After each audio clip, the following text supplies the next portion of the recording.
Hi, this is Kevin Fitzpatrick from the Cnesta Group, and I wanted to talk to you today to kind of continue and follow up with what we've been focused on in the last couple of weeks. And that's really about reigniting your passion, not only personally, but more importantly at this time professionally.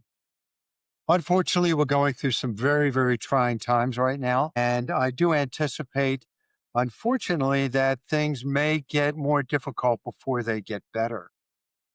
And one of the things that I recommend you focus on, and that all of us, quite frankly, need to focus on, is the inner power that we have that often, all too often, we take for granted, and that is our own resilience.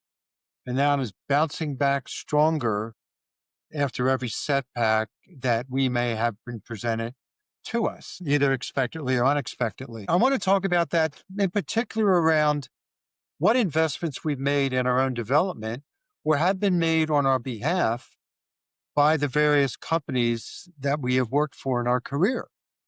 I don't know about you guys, but I went to many, many training sessions when I was in corporate, and I would get through the training and I would say, okay, that's over. I'd put it on a shelf. It would gather some dust and I wouldn't look at it again unless I absolutely had no choice.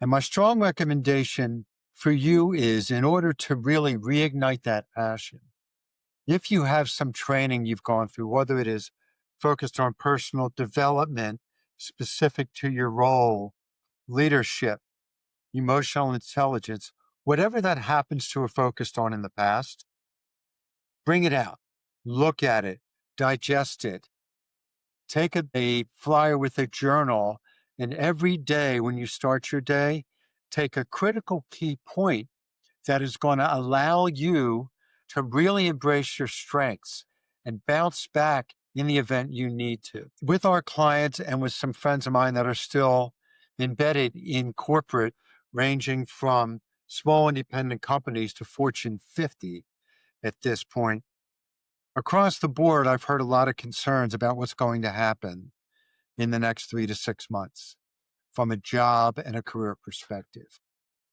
And my thought is, if you go back and you embrace that training, if you've had any formal assessments, whether those assessments have focused on your affective mind, be it predictive index, strength finders, EQ 2.0, PI, one of the 200 odd versions of DISC, or your cognitive mind, which would be Colby, go back and pull those assessments out and look at them and look at the tips and the guides and the IDPs that are within those assessments, so that you can sit back and say, in the event I am faced with something I am not sure how to respond to, if I am faced with a concern around my own time management, then you can prioritize what matters instead of what is urgent. What I mean by that is, by embracing the tools that we all have in our arsenal that all too often we ignore,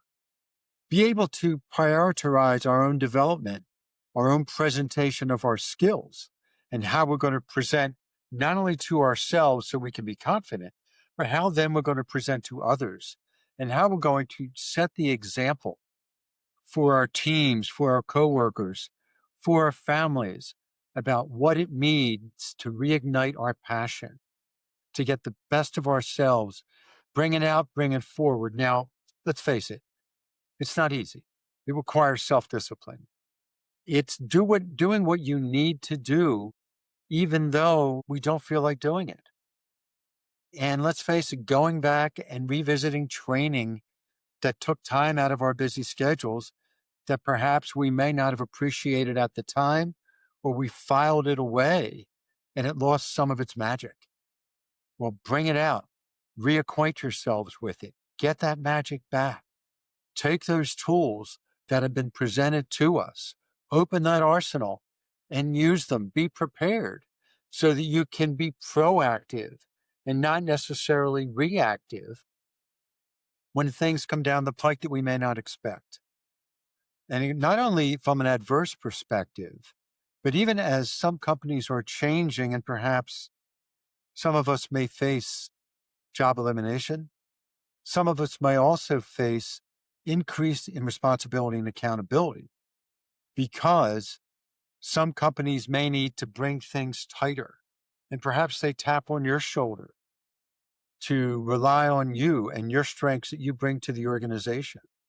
So if you take the time now, even though it may not be something you want to do, take the time now to really embrace the tools that you do have in your arsenal so that you can be better prepared, so that you can hit the ground running, so that you can have more emotional control, which is very important, quite frankly, not only with adversity that is presented to us, but also with good news that may be presented to us that perhaps we didn't expect and may not be prepared to hit the ground running.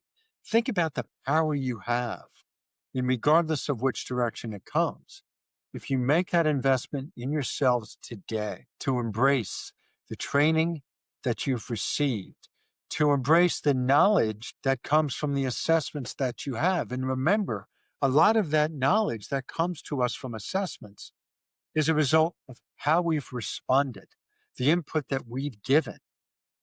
So we did it for one reason or another at the time we took them.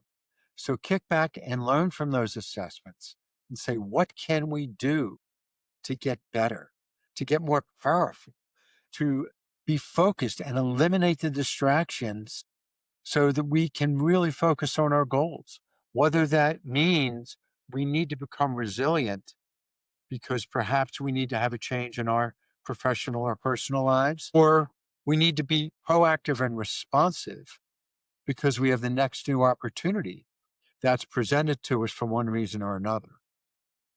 It all gets down to having that confidence, using the tools that we have in our arsenal, being effective and confident in our presentation, being our true selves. And that means try not to be stressed. Always stay calm. Look at people in the eyes, no matter who they are, no matter what the topic is. Rely on the tools that you have because we all have them.